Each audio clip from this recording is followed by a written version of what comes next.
Hello, it is John Kaufman here, and I am going to give you guys 10 of my tips in getting your best driving score, whether that's a 70% or even 100%. Me personally, I got a 94.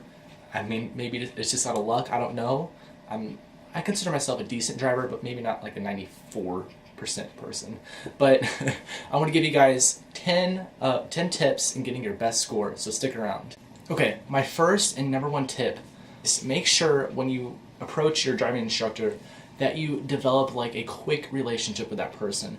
Introduce yourself, tell that person, maybe give them that you're confident about taking your test. Just overall, kind of create a relationship with that person. Tell them that you're confident in taking your test, and that you're enthusiastic about being there. So that person also has a little bit of motivation and sympathy towards you, and that will give you a great advantage in getting your highest score and maybe almost even perfect scoring. My second tip, make sure you know all of the controls in your car from inside out. Make sure you know where they are, like that, like no hesitation, because the driver instructor will look at that, will look at the hesitation that it takes to go look for those controls. For example, like the headlights. If you hesitate to look for the headlights, that's going to possibly deduct points. Make sure you know where your defrost is, your air conditioning, your horn, obviously, different controls like that. Just make sure that you can adjust your seat, your mirror. Make sure you do adjust your mirror before you pull out, because that's important. As a driver right now, I've had my license for 2 years. I don't ever adjust my mirror when I first leave. I mean, I don't really think about it, but make sure you do that in your test, because they look for that. The very specific details that you wouldn't really think about. Okay, so my third tip kind of involves when you first start taking off, or you back out or pull out, wherever you are. So like when I took mine, I made sure that I looked all directions, just to be sure, just to make that clearance with the driver instructor that I was aware of my surroundings. So make sure that you know what's going on around you throughout your whole entire test.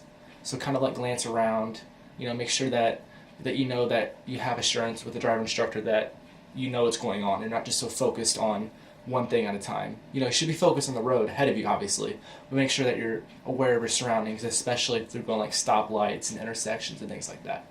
Okay, so when you get started, my number 3 tip is, like I said, make sure you know all your surroundings. You keep aware of your surroundings when you take your test. My number 4 tip, so acceleration and deceleration. Make sure that you don't push the gas too hard. You take off, you should keep your RPMs depending on how big your engine is, because the bigger your engine is, the less RPMs it's going to put out. Make sure that your RPMs stay like below 1500 RPMs. Do not let that get above that limit, that line when you're accelerating, unless you're trying to get out in front of someone, but do not do that in your test. Make sure that you are very safe and you're very careful when you take your test. Do not accelerate way too fast, because that will almost trigger the driver instructor, because I didn't do that in my test, but I've heard by a lot of people that they've lost points because of their acceleration. So make sure you keep a close watch on your RPMs, because that determines how fast you're going, how fast you're accelerating. When you deaccelerate, make sure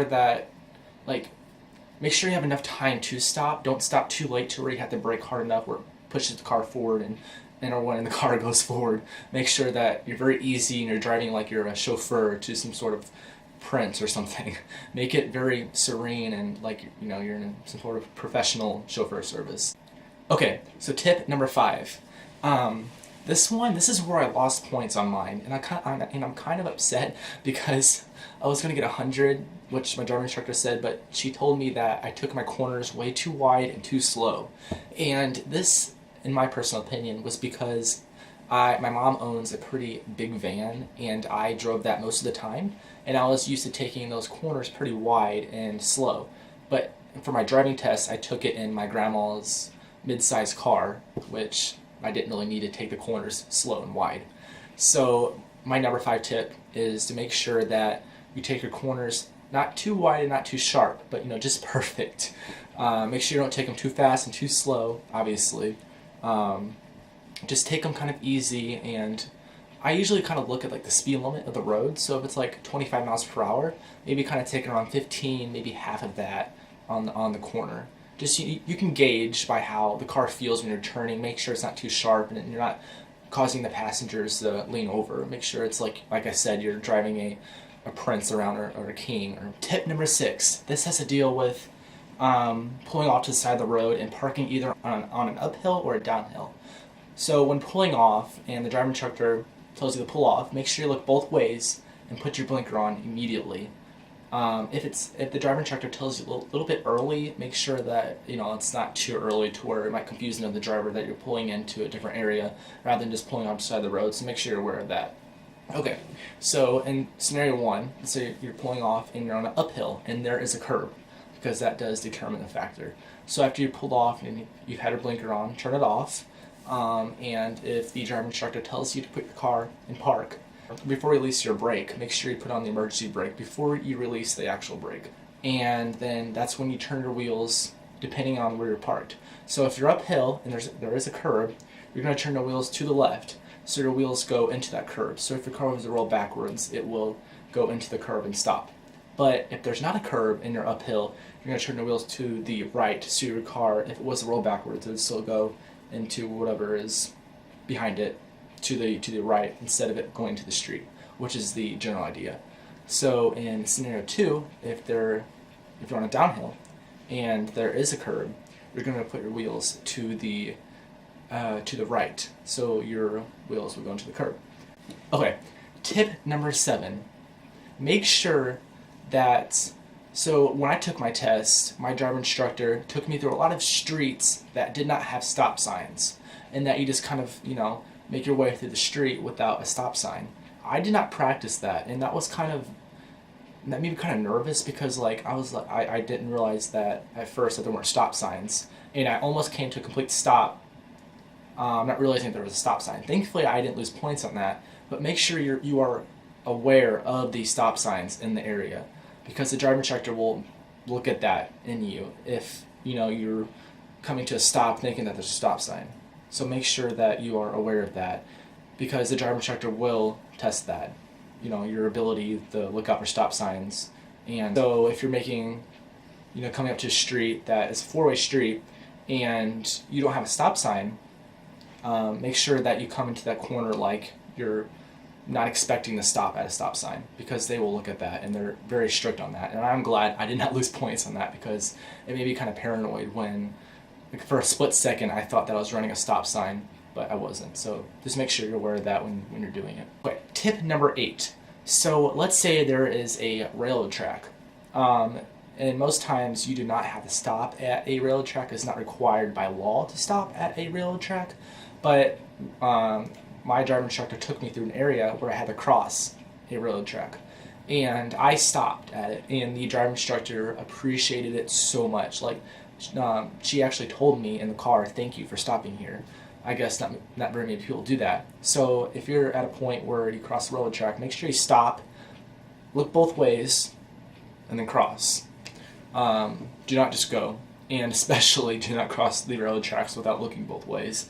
I think you should do that in general. But since you're taking your test, make sure that they are aware that you're stopping at a railroad track and that you look both ways. That is very, very important, and that will gain appreciation from that driver instructor to you, and that might put some sympathy towards your points, just like introducing yourself and developing that relationship.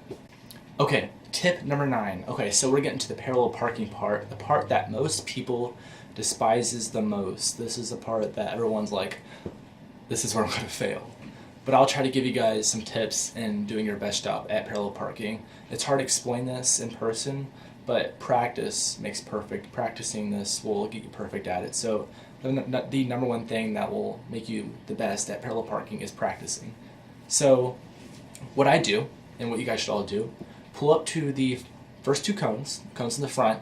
Make sure that your back 2 wheels are aligned with those cones, perfectly parallel to the curb in those 2 cones.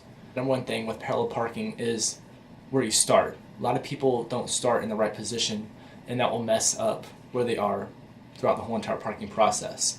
So my number one tip in this is pulling up to the first 2 cones and aligning your rear back 2 wheels with those front 2 cones. And that will set the position right for parallel parking. So my 10th and final tip. So this one's kind of like a general understanding. So make sure that you are confident throughout your whole entire test. Make sure that you show no signs of like basically being weak. Do not show fear or confusion. Make sure you just show a confident face and know what you're doing. Be confident in taking your tests. Go in with a mindset that you are going to get a 100%. And trust me, even if you don't get a 100%, you're going to get higher than what you maybe even gotten before. Oh, here's Snickers with me. All right, thank you guys so much for watching my video. I hope this helped you out just a little bit in getting your highest score. I know that a lot of people struggle with passing their test the first time, so I hope that my tips may have helped you. I think one of my biggest things with people that lose points is their acceleration and deacceleration and how they stop at stop signs or intersections or stoplights. Make sure that you're slow at acceleration, not too quick, not too fast, or not too slow, not too fast. Make sure that when you stop, that you give yourself enough time to stop slowly and just serene and, make it like you're in a chauffeur service. And then when you stop, I think they take a lot of points off of this, and this determines how much you've been driving and how experienced you are. When you come to a complete stop, it's not that hard to do. It takes a little bit of practice. But when you stop, kind of let off the brake. Don't come to a jolt. That shows signs that you're not experienced. Make sure you let off just a little bit when you come to stop, and trust me, that will help a lot out with points. So yes, just be confident in your test. When you go in, don't show signs of don't be scared. Make sure you introduce yourself to that person, develop a relationship with that person first and foremost, so they know that you're confident and enthusiastic and want to get a good grade in your test. And also that will almost develop some sympathy towards you if that person likes you. So yeah, that's all I have. Have a great day, and I will see you in my next video.